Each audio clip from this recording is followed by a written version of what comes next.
Hello viewers, this is Suman Dutta. আজকে আমরা এখানে প্রেজেন্ট হলাম নতুন একটা ভিডিও নিয়ে। আজকের ভিডিওতে থাকছে ত্রিপুরা এসটিজিটি এক্সামের জন্য গুরুত্বপূর্ণ প্রশ্ন। তো আশা করব সবাই ভিডিওটা প্রথম থেকে লাস্ট অবধি নিশ্চয়ই দেখবে। আর প্রশ্নগুলো কিন্তু হয়েছে জিইউ থেকে, ঠিক আছে? তো খুবই গুরুত্বপূর্ণ প্রশ্ন। বিশ্ব উষ্ণায়ন কি? বিশ্ব উষ্ণায়ন যে মরুভূমিকে গ্রাস করেছে তার নাম কি? সাহারা। লুয়েস সমভূমি সৃষ্টি হয়েছে ওয়াংহু নদী উপত্যকায়। মেসা শব্দের অর্থ কি? টেবিল। কি? টেবিল। অর্ধচন্দ্রাকৃতি বালিয়ারি গুলির নাম কি? ভার্কান। পেডিমেন্ট নামকরণ করেন জে.কে. গিলবার্ট। এনসেলবার্জ নামকরণ করেন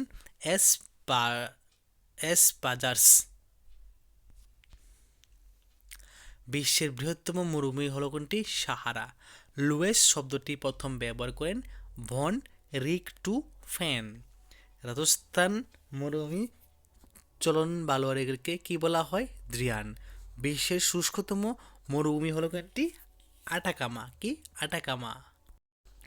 হিমবাসীর প্রধানত দেখা যায় কোথায়? আটলান্টিক মহাসাগরে। প্রশান্ত মহাসাগরে একটি শীতল স্রোতের নাম কি? বেরিং স্রোত। ভূপৃষ্ঠের মোট যে পরিমাণ অংশ বায়ুমণ্ডলে অন্তর্গত তা কি বা কত? 71.4%। সমুদ্র স্রোতের সৃষ্টির প্রধান কারণ কি? নিয়ত বায়ুপ্রবাহ। ঠিক আছে।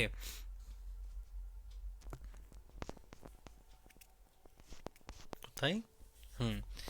জাপান উপকূল কোন স্রোতের প্রভাবে উষ্ণ হয়? উষ্ণ কুরিয়া স্রোতের সাহায্যে। উপসাগরীয় স্রোতের গতিবেগ কত? ঘন্টায় 8 কিমি। উপসাগরীয় স্রোতের বর্ণ কীরকম? গাঢ় নীল। পেরু স্রোত দেখা যায় প্রশান্ত মহাসাগরে। সমুদ্র স্রোত উত্তর গোলার্ধে ভাগ দিকে নেই, পূর্ব দিকে। ঠিক আছে। তো শীতল স্রোতের উপরিস্থল হলো মেরু অঞ্চল। ভারতে মেরু মহাসাগরের সমুদ্র স্রোত নিয়ন্ত্রণ হয় কোথায়? মৌসুমী অঞ্চলে। মোজাম্বিক স্রোত বা মাদাগাস্কার স্রোতের মিলিত শাখা হলো কি? আগুল হাস। তো আজকে ক্লাসটা এখানে শেষ হলো। যদি ভিডিও ভালো থাকে অবশ্যই ভিডিও সবার কাছে শেয়ার করবে। তো দেখা হচ্ছে একটা গুরুত্বপূর্ণ ভিডিওতে। প্রথম থেকে শেষ দেখার জন্য তোমাদেরকে অসংখ্য ধন্যবাদ।